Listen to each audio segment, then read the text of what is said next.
Ciaran Gibbons reporting for Seconds Out. I'm here in Cardiff, Wales. Speaking to me, former world champion Enzo Maccarinelli. Enzo, Eubank against Williams. You're here for the press conference. How excited are you about this fight? I'm very excited. I'm lucky enough. I've been asked to work for Sky on Saturday night. I was going to come anyway. I've known Liam for a long time. Always expected big things off Liam, and this is his big chance. This. I know we've had some big fights. The Andrade fight was a big, massive fight, but I think this is his breakout fight for not so much the fame, but the notoriety in Britain of beating Eubank Jr. But he's up against a massive task. I'm a big fan of Eubank. I think he's very underrated in the British scene. But I'm expecting a war. What does Liam Williams have to do on Saturday to beat Eubank? Use his jab. Stick to his boxing. He's got a really good boxing brain. I don't think people give him a lot of credit for it, but he has. He can't get involved in a war. He can't get involved in... I know they talk about the dirty tactics and stuff like that. He needs to stay well away from that. When they start cracking heads and they start thinking, Liam's susceptible to the cuts. So keep it long, keep it boxing, keep offsetting Eubank, stop him coming in. But again, it's easier said than done. And likewise, what has Eubank got to do to beat Liam on Saturday? I think you've got to drag Liam into a war. You've got to drag Liam into his game. He's got an endless gas tank. He's so strong. He's so powerful. Got a granite chin. Liam's got a granite chin as well. But I think a war would suit Eubank better than it would Liam. Even though Liam likes a bit of a scrap and he likes a war, I think he just needs to use his boxing brain, keep it strict, keep it professional, and just basics. Just do the basics well. And both these boxers have got high-profile trainers. Eubank is with the legendary Roy Jones, who I know you know very well.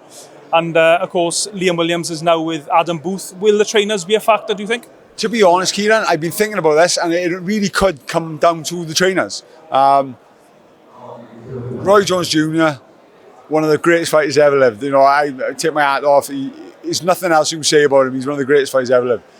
What's he done as a trainer yet? Have he been in that big occasion? Have he been in the time when his fighter needs that little bit extra, needs that little bit of extra motivation or extra tactics? Can he perform? He can read. If he was fighting Liam, he could read Liam well. But Adam Booth has been there. He's got the experience of being with world champions. He's got experience in British champions, European champions. So he's been there, he's done it. So it might all come down to the trainers. And as you mentioned, you're working for Sky Sports on the night. I know people may not know you that well, but you absolutely love your boxing. Even if you weren't a fighter, you'd be a fan. You run an amateur boxing gym. When you do commentary and things like this, how difficult is it for you to remind yourself that you're actually working and not just lose your cool and get totally engrossed in the event? Well, I think that's why people like me doing a commentary, because I speak as a fan. Most of the time when I'm watching, I speak as a fan. It's sort of try not to complicate things. Try not to over describe things. If I say a little something, I like to explain what I'm saying. It's nice for the fans to hear, but we just don't want to go on and sort of break it down into 8, 9 separate parts, which can be done. So keep it basic, keep it light-hearted, and just speak as I am. And I've noticed as well on Twitter that you're back in your amateur gym training boxers. I bet that's a good feeling for you as well, to be back working with those guys. Yeah, it was. We had a little break over Christmas. I went too well. Getting back there now, so nice to have the boys back. All the boys training hard. My boys, he's up there. I got about 20 kids up there. I got 30 seniors up there. They do my head in, but no, I love it up there. They're all a good bunch of boys.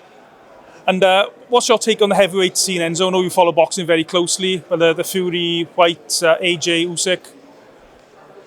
To be honest, you don't know what's going on. You've got something coming from someone. You've got something else coming from someone else.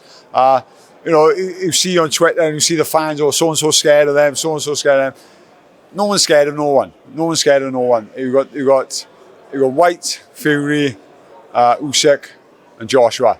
And they would all fight each other, but it's a lot of things goes on behind the scene that we don't know about. I probably don't even know. I think I know, but I probably don't really know to the extent it is. But ultimately, I got a funny feeling by the end of this time next year, we will find out who the number one is. At the moment, for me, it's Fury, but we will find out officially who the number one is. And I got to thank you as well, Enzo, I think on behalf of all your Twitter followers, for just keeping us entertained with all your messages and all, interacting with the fans, because not all high-class athletes do that, but you're one of the guys who, if you want to speak to Enzo Maccarinelli, just send him a tweet. Yeah, mate, it's, to be honest, people have a misconception about me of what I box for and stuff like that. I box because I love to fight. I'm a fan. I love to fight. My dad made me fight. You know, they say fighters are born. I wasn't born. I was made. My dad made me to fight, and I just loved the sport. And I didn't want no. I didn't do it for money. I didn't do it for fame. I just wanted to be a world champion. I got in. I ended up having a British, European, and Commonwealth as well. So it was like I'm just a normal, down to earth person. And if I can help anyone, I certainly will. And I think when you mentioned your dad on Twitter the other day, and I put a comment there, I'm not sure if you noticed it, I remember over in the Ronda, I think it was the semi-finals of the Welsh Championships. I can't remember if you were Mano, but I was Fred Evans boxed Dale Evans in the semis, and you were in the corner with your dad, and your dad was having a go at you over something. It was I was telling Mano what to do, and he didn't agree with it, and he sort of had a bit of a row in the corner, and then I realised my dad, I better shut up, so I was still scared of him, like. And it was myself and John Radmore, who's now also sadly passed away. We were there ringside watching you having this argument with your dad. It was so good. We had a right little tear up in the corner we did, but ultimately when I realised, remembered for a split second it was my dad, I was still scared of him, so I better shut my mouth. He knew more than me. Okay, Enzo, thanks for your time, and good luck on the weekend, and look forward to listening to you commentate on the fight. Thank you, mate. Cheers, mate. Thank you, man.